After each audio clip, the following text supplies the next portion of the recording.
Hello friends, welcome back to VM பிளேசஸில். இன்றைக்கி என்ன பார்க்க போகிறோம்னா, நம்ம வெள்ளிக்கிழமை சந்தையை பார்க்கலாமா? நம்ம சந்தையில் என்னெல்லாம் இருக்குதுன்னு பார்த்தீங்கன்னா, கூர்க்குரா ஒரு தட்டு கூறு வந்து 20 ரூபாங்க. ஸோ நம்ம காசு மிச்சம் பண்ணால் கண்டிப்பாக சந்தையில் போனால் கண்டிப்பாக வாரத்துக்கு ஒருக்க நான் நல்ல காய்கறி நிறைய வாங்கிட்டு வந்துடலாம். ஆனால் பிள்ளைங்களை கூட்டு போனீங்கன்னா கண்டிப்பாக மிச்சம் பண்ண முடியாதுங்க. எல்லா காசையும் செலவு பண்ணிட்டு தருவோம். ஏன்னு பார்த்தீங்கன்னா, வெளியே நிறைய அந்த பானிபூரி, மசால் பூரி அது இதுன்னு வச்சுருப்பாங்க. வடை, அந்த ஸ்நாக்ஸ் ஐட்டம்ஸ் நிறையா இருக்கும். அதனால காலியாயிரும். நம்ம மட்டும் போனோன்னா 500 கொண்டு போனால் 200 காய் வாங்கி தரலாம். ஏன்னு பார்த்தீங்கன்னா, எல்லாம் கூறு எடுத்தாலும் போதும். ஒரு வாரத்துக்குன காய் நமக்கு என்ன காய் வேணுமோ அதை மட்டும் எடுத்துகிட்டு வந்துக்கலாம்.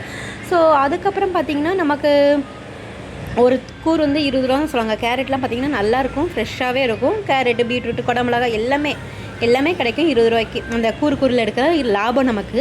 ஸோ அதுக்கப்புறம் பார்த்திங்கன்னா, நம்ம அதுக்கு வரும் போகும்போது என்ன காய் இல்லையோ அது மட்டும் பார்த்து எடுத்து வாங்கிட்டு வந்திங்கன்னா சூப்பராக இருக்கலாம். ஸோ நீங்கள் காசை மிச்சம் பண்ணணும்னு நினச்சிங்கன்னா, இந்த மாதிரி வார சந்தைக்கு போனீங்கன்னா கொஞ்சம் காசை மிச்சம் பண்ணலாம்.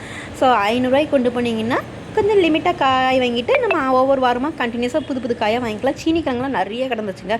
ஸோ பிள்ளைங்களை கூட்டு போனீங்கன்னா எக்ஸ்ட்ரா கொஞ்சம் காசு எடுத்துகிட்டு போங்க. ஏன்னா பானிபூரி, ஜூஸு எக்ஸ்ட்ரா நிறையவே இருக்கும். பிள்ளைங்களுக்கு ஸ்நாக்ஸ் ஐட்டமே நிறையா இருக்குமா, பார்க்கறதுலாம் வேணும் கேட்பாங்க. ஸோ அதனால் எக்ஸ்ட்ரா நம்ம காசு கொண்டு போனால் நல்லது.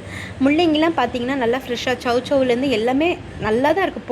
போக சந்தையில் வந்து எல்லாமே ஃப்ரெஷ்ஷான காயாக தான் இருக்கும். நீங்கள் ஒரு வள்ளியூரில் சரௌண்டிங்ஸில் இருக்கீங்கன்னா நீங்கள் வெள்ளிக்கிழமை சந்தைக்கு வாங்க, சூப்பராக இருக்கும். எங்கள் ஊர் சந்தை எப்படி இருக்குன்னு நீங்கள் பார்த்துட்டு கமெண்ட் பண்ணுங்கள். ஓகே, பாய்.